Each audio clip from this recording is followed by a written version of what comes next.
أعوذ بالله من الشيطان الرجيم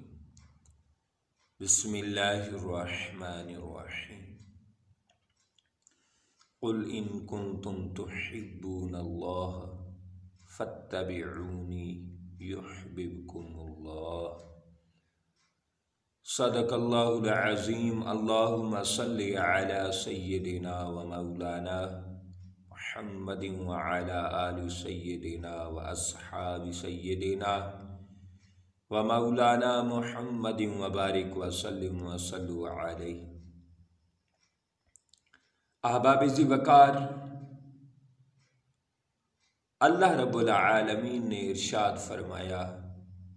محبوب مکرم صلی اللہ علیہ وسلم میرے بندوں سے کہہ دیں کہ اگر وہ میرے اوپر فدا ہونا چاہتے ہیں،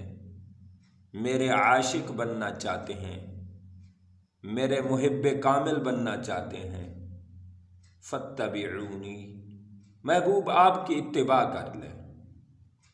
یحببکم اللہ، پھر یہ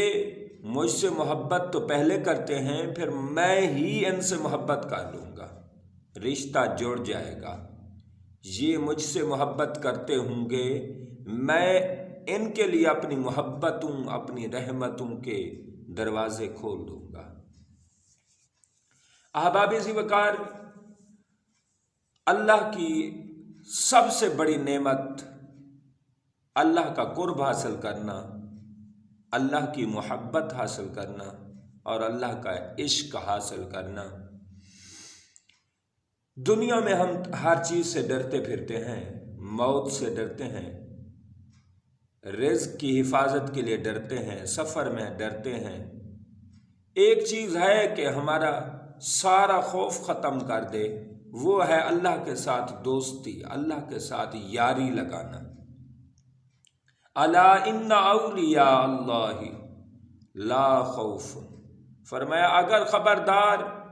مجھ سے یاری لگا لو، میرے بن جاؤ،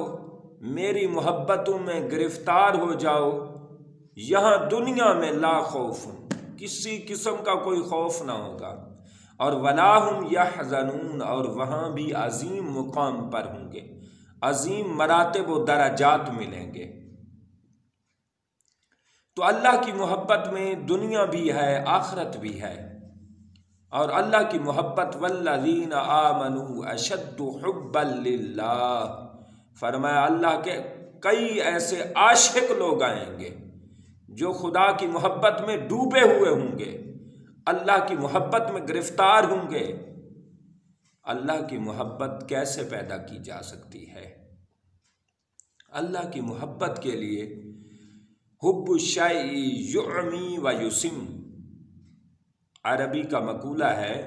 کہ چیز کی محبت بندے کو اندھا کر دیتی ہے اور بہرا کر دیتی ہے۔ اب آپ اگر چاہتے ہیں کہ اللہ سے محبت ہو، ہم اللہ کی محبت حاصل کر لیں، تو ضروری ہے آپ اللہ کے لیے گلے شکوے والی اور عیب والی چیز کے سامنے اپنی آنکھیں بند کر لیں، کیونکہ وہ ہر عیب سے پاک ہے۔ اس کا کلام لا ریب فیہ، ذالک الکتاب لا ریب فیہ، اس کا کلام بے عیب ہے، اس کی بات بے عیب ہے، ذات بے عیب نہیں ہے، تو وہ تو بے عیب ہے، اس پہ عیب تو ہے ہی نہیں۔ لیکن آپ کا نظریہ یہ ہونا چاہیے کہ جو چیز ہمارے دل میں خدا کی طرف عیب کی نسبت کرائے، اس سے اپنی آنکھیں بند کر لیں۔ چیز کی محبت اندھا کر دیتی ہے۔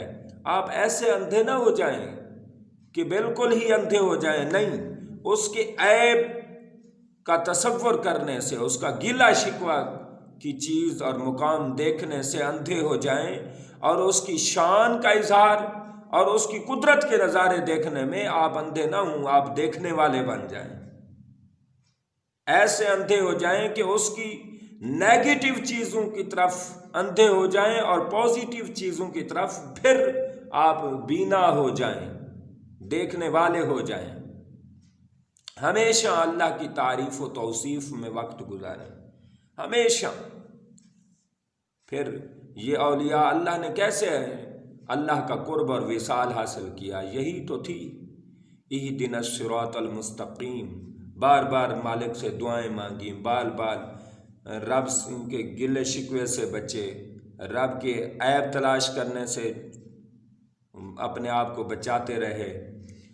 اس طرح اس کی حمد و ثنا، اس کی تعریف و توصیف، اس کی خوبیاں، اس کے فضائل، یہ اس کی شکر، اس کی بارگاہ میں صبر اور اس کی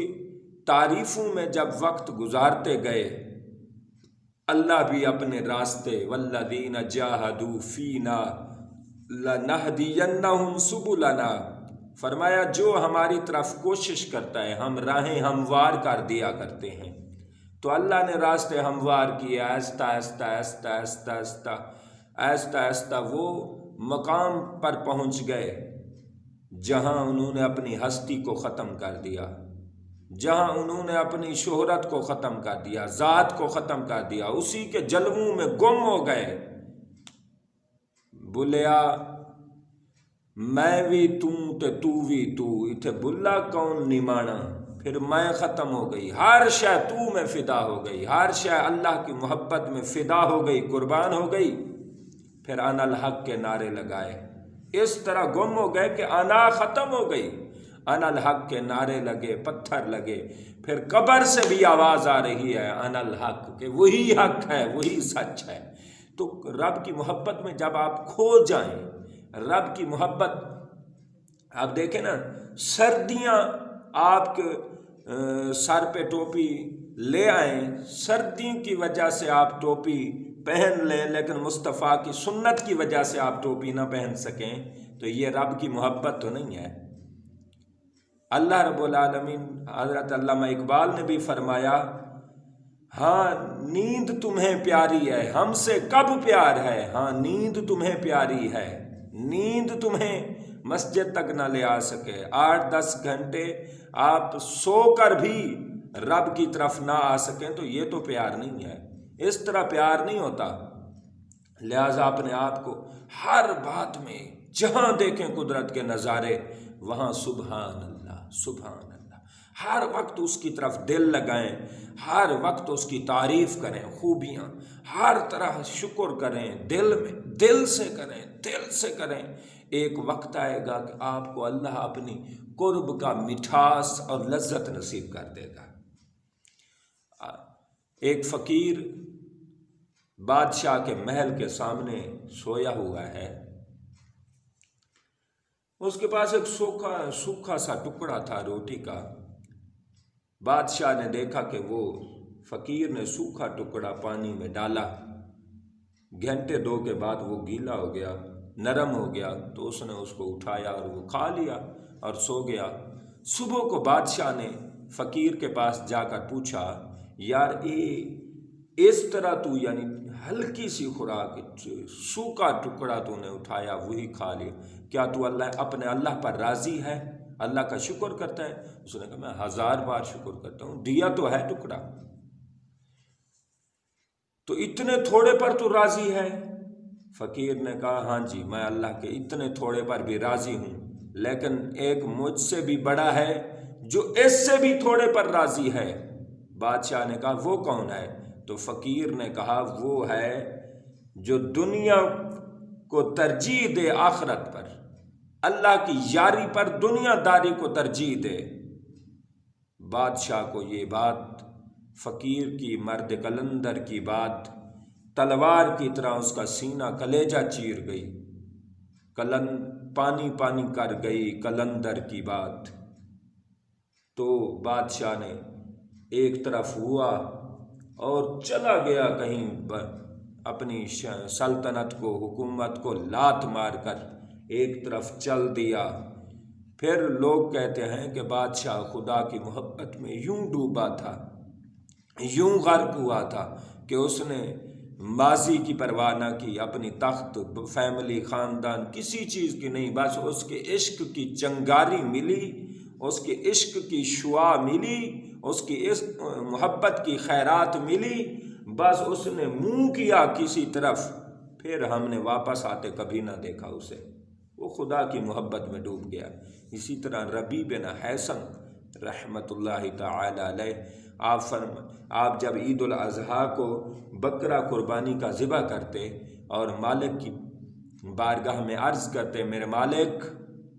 اگر مجھے پتہ چلے کہ تو میرے گلے پر چھری چلانے پر تو خوش ہوگا، راضی ہوگا، تو ربیع بن حاسم کی جان بھی تیرے نام پہ قربان ہے،